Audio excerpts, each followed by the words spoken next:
뭐 여러분들 생각이 났었는데요.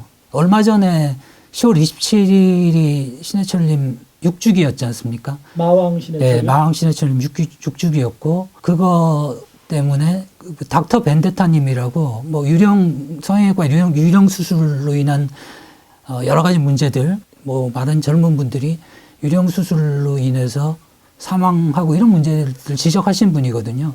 근데 이제 신해철 님도 흔히 알기로는 이제 뭐 의료사고 이렇게 간단하게 생각하는데 그거보다 훨씬 더 복잡한 문제가 있었기 때문에 그분하고 같이 이거는 좀 재수사가 필요하지 않을까라고 하는 영상을 찍고 청와대 국민청원을 넣었습니다. 근데 워낙 이제 이 사안이 복잡하고 이러다 보니까 많은 분들이 이런 문제에 대해서 관심을 좀 덜 가지고 있어가지고 아직도 청원 수가 많지 않아서 굉장히 안타까웠는데요.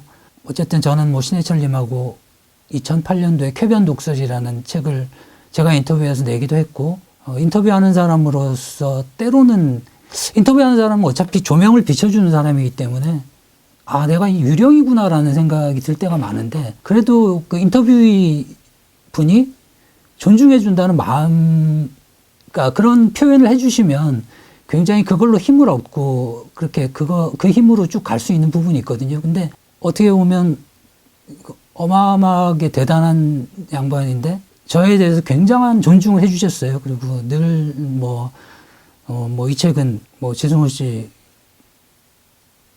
잘 질문을 해주고 이래서 이런 책이 나올 수 있었다고 말씀해 주시고 심지어 책이 나와서 사인회를 하는데도 지승호가 같이 사인회를 나오지 않으면 나는 사인회를 안 하겠다 이런 말씀까지 해주셨거든요. 근데 이제 그렇게 말씀이라도 해주시면 제가 이제 뭐 신해철님한테는 그렇게 또 말씀드렸죠. 아니 신해철 팬들만 다 올 텐데 미쳤다고 제가 거기 갑니까? 라고 말씀을 드렸지만 속으로는 이렇게 챙겨주시는구나라는 마음이 들어가지고요. 너무 이제 감사했고 뭐 어떤 여성지에서 인터뷰를 하면서 지승호 씨하고 인터뷰 어땠어요? 라고 물었을 때 신해철 씨가 했던 말이 그분하고 저하고는 신뢰로 형성이 된 인터뷰와 인터뷰의 관계이기 때문에 이 양반이 사생활에 대해서 물어보더라도 이유가 있겠지라고 나는 편하게 대답할 수 있었다. 뭐 이렇게 말씀하셨거든요. 그게 이제 어떻게 보면 인터뷰어로서 들을 수 있었던 최고의 찬사였. 정말 어떻게 보면 저는 그냥 이분의 증인도 아니고 일개 팬이자 인터뷰일 뿐인데 그렇게까지 믿고 자기 얘기를 해주시면서 또 다른 데 가서도 그렇게 그런 표현을 해주셔가지고요. 그리고 또 신해철님 6주기가 되다 보니까 여기저기서 이제 증언들이 나오는데 어떤 분이 이제 그 얘기를 하면서 이제 김장훈님 얘기를 하시더라고요. 김장훈님이 이제 해철이랑 나랑 친한데 이 친구가 나보다 5살이나 어린데 형이라고 안 부른다. 그게 너무 슬프다. 이렇게 말씀하셨는데 신해철님하고 책을 내고 나서 이제 이듬해인가 독자분들하고 MT를 간 적이 있거든요. 그 바닷가로. 근데 이제 저는 이제 팬의 입장이니까 그냥 어쩌면 제가 같이 인터뷰 책도 내고 해서 스태프들한테 얘기해서 혹시 한 자리 그냥 줄 수 없냐, 참여할 수 없냐 이렇게 할 수도 있었는데 저는 그냥 팬의 입장으로 똑같이 회비를 내고 그 자리에 갔거든요. 근데 제 얼굴을 딱 보시더니 신해철님이 그러시더라고요. 형 여기 왜 왔어? 그래서 당연히 저 팬이니까 왔죠. 라고 얘기하는데 이분이 아까 이제 김정훈님 말씀드린 것처럼 굉장히 매너가 좋고 그러신 분인데도 형님 이런 말씀 잘 안 하시는 분인 것 같아요. 근데 저한테는 이제 참 언론인 만나가지고 형이라고 부르는 적이 별로 없는데 형이라고 부른다라고 이렇게 말씀하셔가지고 그것도 저한테는 늘 되게 감사한 일이었는데 나중에 생각해 보니까 저는 그렇게 많은 걸 받았는데 제가 신해철님을 요새드린 게 별로 없는 것 같더라고요. 그래가지고 늘 좀 마음에 짐을 좀 갖고 있고요. 그리고 이제 그때 돌아가시기 직전에도 그때 이제 활동을 시작하셨잖아요. 연예계 활동을 다 시작하셨고 그래서 제가 늘 좀 미루고 있었던 신해철님에 대해서 더 많은 얘기를 듣고 이제 신해철의 쾌변 독설 2를 제안을 해야 되겠다라고 생각했던 시점에서 근데 이분은 지금 새로 활동을 시작하셨고 바쁘실 텐데 좀 차근차근 내가 다시 말씀드려야지라고 생각하고 있다가 기회를 놓친 것 같아가지고 제가 지금도 좀 후회가 되는 건 말씀이라도 드려볼 걸.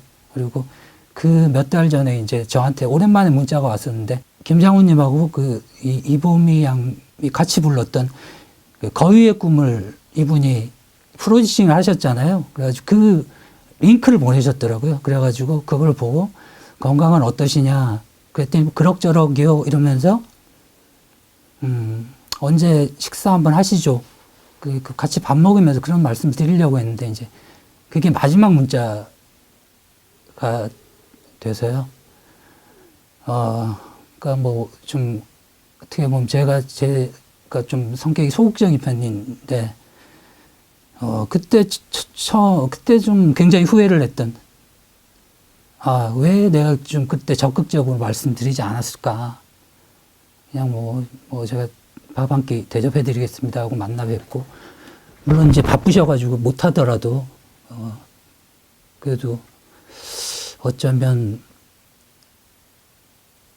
그 얘기를 통해서 다시 또 한 번에, 그 해철님이 살아계실 때 남길 수 있는 또 좋은 기록들이, 그건 뭐, 살아 계시지 않으면 들을 수 없는, 본인 육성으로 들을 수 없는 얘기들이기 때문에 그걸 좀 후회하기도 했습니다. 그래서, 근데 워낙 뭐 이런저런 좀 뭐 에피소드들도 많이 기억이 나기도 하지만 그래도 뭐 이런 정도, 지금 말씀드릴 수 있는 내용들인 것 같고요. 굉장히 뭐 그건 좀 더 밝혀져야 될 문제겠지만 굉장히 급작스럽고 안타까운 죽음이었기 때문에 그 죽음에 대한 어떤 진실은 좀 더 정확하게 밝혀져야 되지 않을까라고 생각하고 있고, 신해철님에 관한 그 에피소드들은 또 생각나는 대로 다음번에 또 전해드리도록 하겠습니다. 저는, 참 나이스라는 단어가 굉장히 청량감이 있지 않습니까? 괜히 이제, 뭐 영어 쓰니까 좀 그렇긴 하지만, 사람이 나이스하다, 이런 말을 할 때 청량감이 참 있고, 어떤 느낌인지 좀, 왠지 와닿는 느낌이 있는데, 정말 제가 본 사람 중에 가장 나이스한 사람 중에 하나인 분이었습니다. 신해철 씨는. 굉장히 독설가인 것 같았지만 실제로 굉장히 따뜻한 분이었고, 그 돌아가시기 전에 너무 고통스러워 하시면서 이제 그 매니저분한테